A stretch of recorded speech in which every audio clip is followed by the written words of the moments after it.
I mentioned briefly that there are some religions of the pleasure principle. They are religions that promise you certainty, wholeness, completeness. You can have what you want. They might be secular religions, they might be sacred religions, but they are religions of the pleasure principle. And there are religions of the reality principle.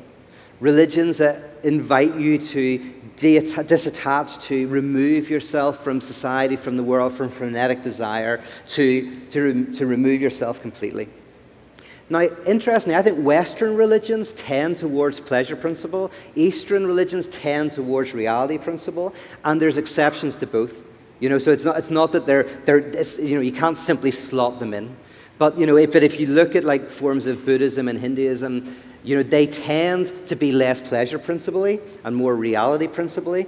And if you look at Christianity, it looks and Islam, stuff like that, they look like they can tend towards more pleasure principle-y kind of thing.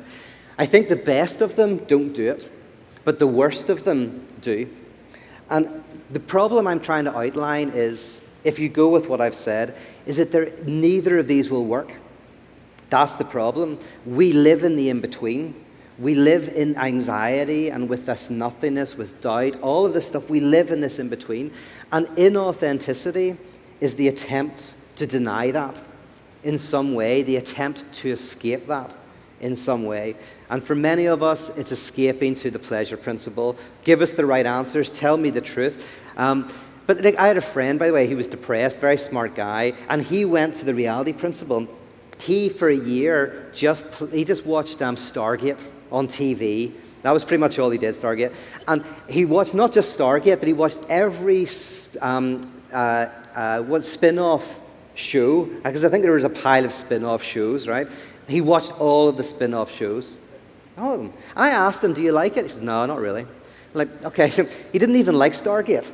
Wasn't interested in Stargate. But it was kind of almost like this lived protest against the about life. He's like, life is totally meaningless. So I watched one episode of Stargate. So I just gave myself to watching every episode of Stargate for no apparent reason. That is, in a sense, trying to escape out of life, to not take responsibility for life, to kind of just go, it's utterly arbitrary. So that's nihilism and hedonism. Hedonism is, pleasure principle. Nihilism is reality principle. But obviously he was deeply depressed, didn't really work very well, and he had to choose, what TV show. But anyway, we live in the in-between. There are religions of the pleasure principle and the reality principle. We have experienced those in our lives. In fact, we often experience both simultaneously in the Western world. You go to your meditation on a Wednesday night that allows you to be refreshed so you can re-engage with the frenetic pursuit of consumerism and your job.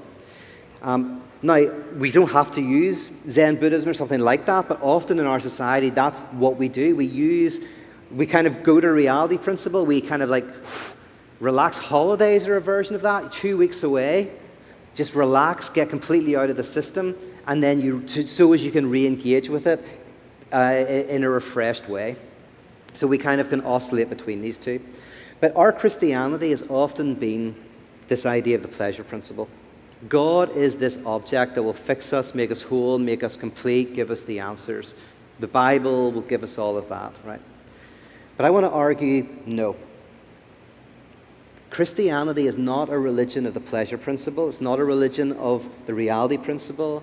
It is, in Kierkegaard's words, the religion of the absurd. Right? Tertullian once said, I believe in the crucifixion of the Son of God because it is absurd. Right? So, now, one of the things that everybody agrees with almost is that that's completely rubbish. Right? On one side, there are people who go, Christianity is absurd, and that's why you shouldn't believe. And at the other end, there are people who say, Christianity is not absurd, and that's why you should believe. But very few people are saying Christianity is absurd, and that's the reason to believe, right? That's the weird one, right? Why would you believe in? That's like saying, I believe in square triangles, and then someone says, well, that's absurd. You go, exactly, that's why I believe in it. Like, that's bizarre. That is not a reason to believe something because it's absurd. That's a reason not to believe something. But the absurd has a very precise definition. Camus, I think, said it very clearly. The absurd is the experience of living in the world where we live between what we want and what we are, who we are and who we'd like to be, between having to act and not knowing how to act. That was Camus' one, the third one really, is that you live in a world where you have to act, but you don't know how to act. That's absurd. It's absurd because it doesn't make sense. You can't get the answers. You live with anxiety. That's the absurd. The absurd basically defines our human predicament. The human predicament of being in the in-between that I've expressed this morning. That's the absurd. Living in the in-between. What has all this got to do with Christianity? The story of Adam and Eve, the very first story in the Bible, I think articulates everything we've been talking about here. If I have anything to contribute to theology, it's this reading of the Adam and Eve. Right? Adam and Eve can be read as a Jewish Oedipal story. Remember I said Oedipus wants to sleep with his mother. The father is in the way. He breaks through, sleeps with the mother, thinks it's going to be wonderful, but it's a curse.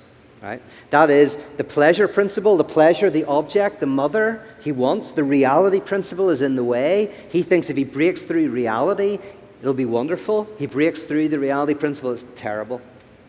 Well, it's structurally very similar to the story of Adam and Eve. Adam and Eve are walking around the garden. They then have this prohibition. Bam, you can't eat of that fruit of that tree.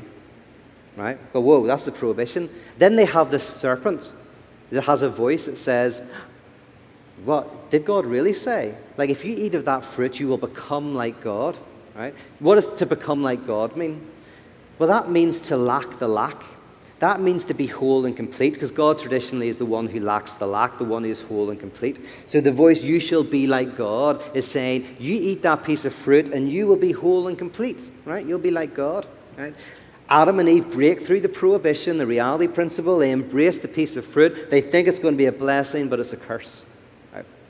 That's the creation story of psychoanalysis. The child, separated from the primary caregiver, wants to return to that. But if they return to it, it would be a disaster. But of course, the other side is if you don't break through reality principle, you're depressed. Oh, you know, I could be a rock star, but look at this. I'm stuck in this dead-end job. You've got reality principle, but you're imagining something wonderful you could have had. So we're in this dilemma. The Garden of Eden captures that beautifully. I say, existentially captures the human condition very powerfully. And it has an additional element that's very important. And it's the serpent.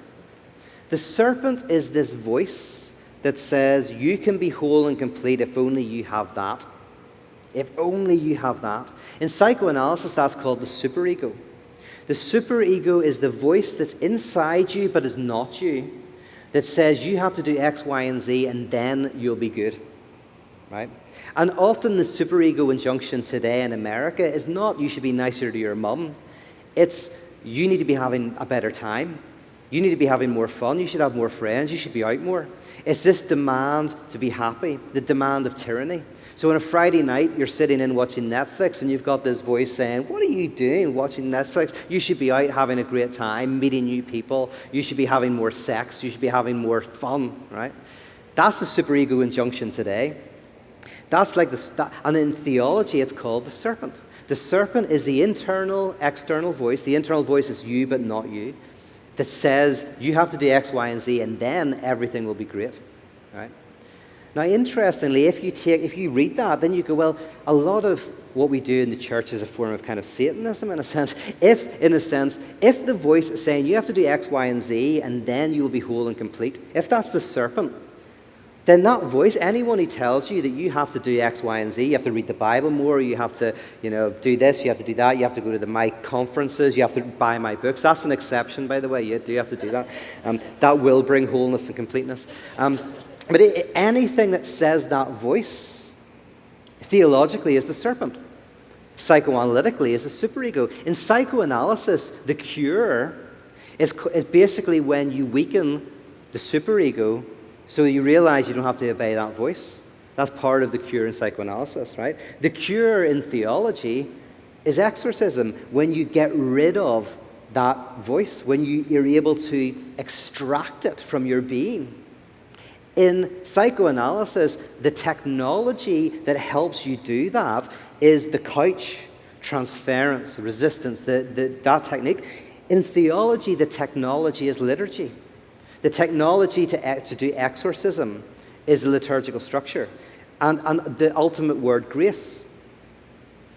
Grace is the name you give to the realization that you don't have to do what that voice tells you.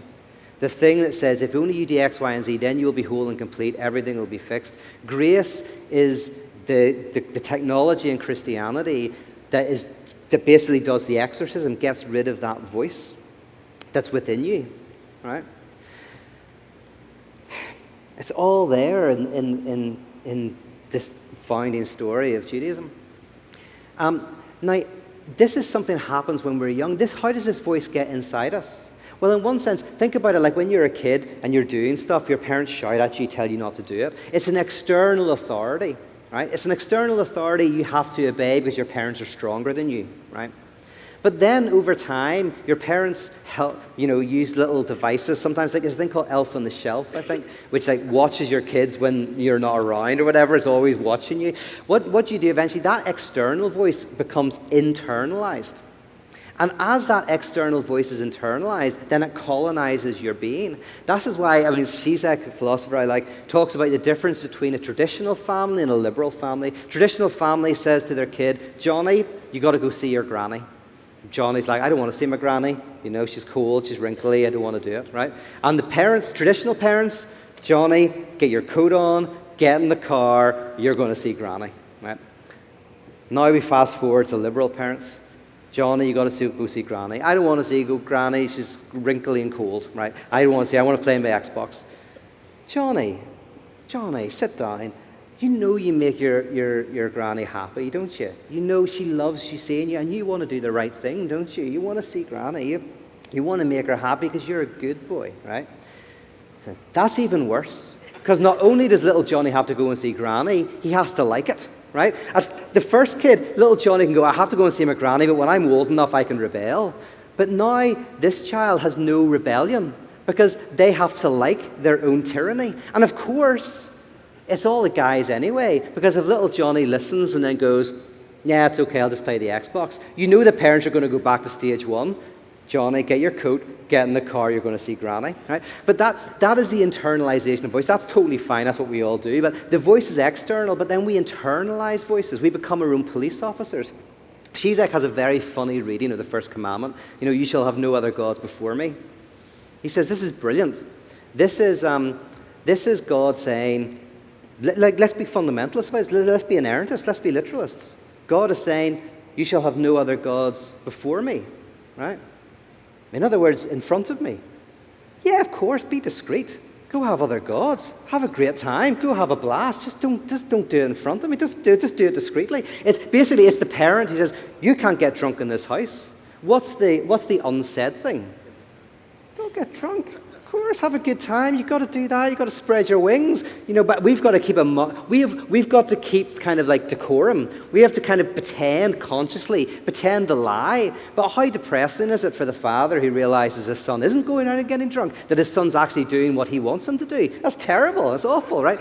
So the reason why I say that is, at first, there is the external, which actually is more freeing, because you don't have to obey it. You've got little places of protest. But when that external prohibition, that external voice is internalized, you have nowhere to run. So in LA, the serpent is everywhere. There is a voice saying, have a good time. Every party, it's like, have a great time, have a great time. You go to a party in LA, and it's like everybody's having such a great time. It's like, wow, it's amazing. It's like, oh, it's fantastic. And everybody's like so happy. It's like, oh. Now, that's fine. That's fine. I can go along with that. Yeah, it's brilliant, right? But you have to have the bathroom you go to go, right? To escape the tyranny of all of that, right? Don't believe it. It's all rubbish. Everybody's depressed, right? You turned off the music and got everybody to look at each other for 2 minutes. Everybody would be crying, right? So everybody's depressed. But You go, but the problem is, if that external voice, have a good time, have a good time, have a good time, if that's inside you, you can't go to the bathroom to escape it. It's in the bathroom. That's where they're all doing cocaine. There's nowhere to go to escape the voice because the voice is inside you. Exorcism, for me, is kind of, in a sense, the technology, it is the pulling out of that internal voice that's the opposite of grace, that's always demanding things of you. And of course, the problem for us is, but why would we change? If we didn't obey the serpent, if we didn't obey the superego, if we didn't obey that internal voice, that's the voice that's telling us how to be happy. If we didn't obey it, we'll be depressed. We have to obey it. Well, no. It's obeying that voice that makes you unhappy, that gives you symptoms, that is destructive, that creates scapegoats. This is all political as well, because this is individual, but actually it's political. Whole countries that cannot look at their darkness will put it onto Muslims, will put it onto immigrants, will put it onto another. Splitting is a defense mechanism where we cannot look at our own pain. So we split the world into good and evil. My partner is evil and terrible and bad. They hurt me so much. I hate them. That's fine. That's a defense mechanism that is okay because you're defending yourself against pain that you might not be able to handle.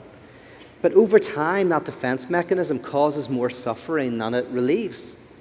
And over time, you have to let that defense mechanism go down and go, well, okay, maybe it wasn't all their fault. Maybe some of it was my fault. And as you get rid of splitting, which is purifying the world into good and bad, as you do that, you may still say it's mostly their fault, right? That's fine. It might legitimately be mostly their fault. But you still get to the point where your world is not split into goodies and baddies, right? And then novelty arises. Novelty is very important. War is not conflict. Dylan Moran, an Irish comedian, said this: war is not conflict. War is the inability to have conflict, right? So you do a war because you cannot stand to listen to the other person. You cannot stand to engage with them. You cannot stand to listen to them, so you want to kill them. Right? War is the inability to have conflict. If you can cope with conflict, you don't necessarily go to war. Now, splitting is war. Splitting is goodies and baddies. And in the war, if someone starts saying, well, there's something about the Germans that they're not all bad, you'll find yourself in prison. Because splitting does not allow for ambiguity. There was a family whose son was killed. And it's in this book, Why Do I Do That? This psychoanalyst uses this example. Their child was killed by some drug gang. And they were seeking vengeance in the courts. They were seeking to get the people who killed their son put away. Right? One of their friends said, listen, you got to realize your son was also part of that gang. Your son, was part of all of this. They could not cope with that. They shunned that person. They got rid of them because their son was good, was pure. Their son was innocent. Until they all went through the courts, person was put in prison. Over time, they were able to break down the splitting and go, well, I suppose our son was, partly involved in that as well. And when they were able to do that, they were able to reconcile with their friend, who was probably an idiot for saying what they said, right? But the point is, the splitting is there because of a genuine pain, a genuine suffering, and that has to be acknowledged. The main problem with it is not moral. Forget about the moral thing. Defense mechanisms, we all have them. It's not moral or immoral. The main problem with splitting is novelty cannot appear. Novelty means the incoming of something new. Right? When two people are at war, there's just black and white. When it begins to get a bit grey, you can begin to negotiate. You can begin to think of solutions. You can begin to maneuver, but novelty means the incoming of something that you won't expect. But splitting kind of causes that thing. And why am I saying this, by the way? Where was I? Serpent, exorcism, splitting. Why am I saying splitting? It'll come back to me. This is why you need to stay awake, because you have to help me keep back and keep on course. And we only have 15 minutes, so don't worry, it'll get out soon. Exorcism, taking that out, lowering our defense. Oh yeah, grace. Oh yeah, because if we obey, here we go. If we obey that voice, we'll be happy, but obeying the voice is the problem. Then you go like, what if I stop? And I accept this grace, this offensive thing called grace, which basically is the exorcism of this inner voice, is telling our society, or telling us, our community, that we have to be perfect. When we do this, we'll be perfect. If only X, Y, and Z, right? Then nothing will change. It'll be terrible. But actually, it's grace that allows for change. That was the example I was using before. Like in AA is a perfect example. In AA, the first thing you have to do is just be honest with yourself. There's no 12 steps. Forget the 12 steps. The first thing you do in AA is simply acknowledge who you are and what you're doing. Oh, my name is Pete and I'm an alcoholic, right? You're getting the false narrative you tell yourself about yourself. I'm not an alcoholic. I could give up any time I want. It's not a problem. And you're making it fit with reality. You're being honest in a community of grace that accepts you for who you are. And you can sit there for months and not say anything. You just go around and you can just skip.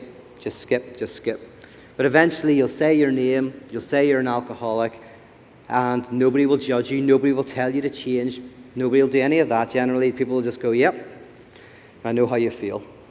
And that's grace. The acceptance that you're accepted. Oh, and by the way, that's the two parts. You can have grace, but you don't accept it. You can be accepted by a community, but not accept the acceptance. Right?